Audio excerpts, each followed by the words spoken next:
হরে কৃষ্ণ, রাধে রাধে বন্ধুরা, কেমন আছো তোমরা সবাই? আশা করছি সবাই সুস্থ এবং খুব ভালো আছো। তোমাদের সঙ্গে ভিডিও নিশ্চয়ই আমি শেয়ার করছি, কিন্তু ভয়েসটা দেওয়া হচ্ছে না, অনেকটা ব্যস্তর মধ্যে দিয়ে ছিলাম বন্ধুরা।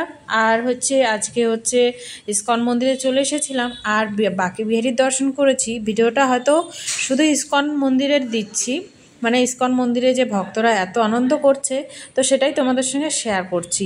আর এত আনন্দ হচ্ছিল, বৃষ্টির সাথে সাথে বাকি বিহারী মন্দিরের থেকেই ঝড় বৃষ্টি আরম্ভ হয়ে গেছিল। তাই আর এই দেখো, ইসকন মন্দিরে এসে আর থাকতে পারলাম না। তারপরে দেখো আমরা সবাই মিলে হরিনামে মেতে গেলাম। তো তোমরাও এই নৃত্য দর্শন করো আর দেখো হরিনামে কত আনন্দ করছে ভক্তরা। এবার তোমরাই বলো, তোমরাও কিন্তু মানসিকভাবে অবশ্যই শান্তি পাবে এই ভিডিওর মাধ্যমে।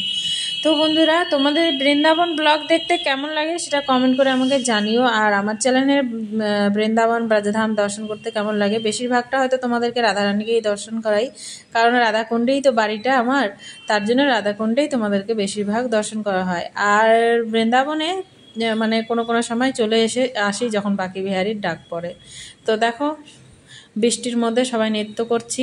আর এখন প্রায় 9টা বেজে গেছে মন্দির বন্ধ হওয়ার মধ্যে। তো লাস্ট যে হরিনামটা হচ্ছে সেটাই হচ্ছে, তাই এখানে আমিও একটুখানি নেচে নিলাম। কেমন লাগলো তোমাদের এই ছোট্ট ভিডিওটা? ভালো লাগলে লাইক কমেন্ট শেয়ার অবশ্যই করো। চ্যানেলটাকে সাবস্ক্রাইব করে নিও সুন্দর সুন্দর আরও ব্লগ দর্শন করার জন্য। আর বাড়ির ভিডিওটা আমি দিয়ে দিয়েছি বন্ধুরা, মানে আমাদের গৃহপ্রবেশ যে হয়েছে বৃন্দাবনে, তো সেটা তোমাদেরকে, সেই ভিডিওটা কিন্তু আমি আপলোড করে দিয়েছি, তোমরা চাইলে দেখে আসতে পারো। সবাই ভালো থাকবে, সুস্থ থাকবে। হরে কৃষ্ণ, রাধে রাধে।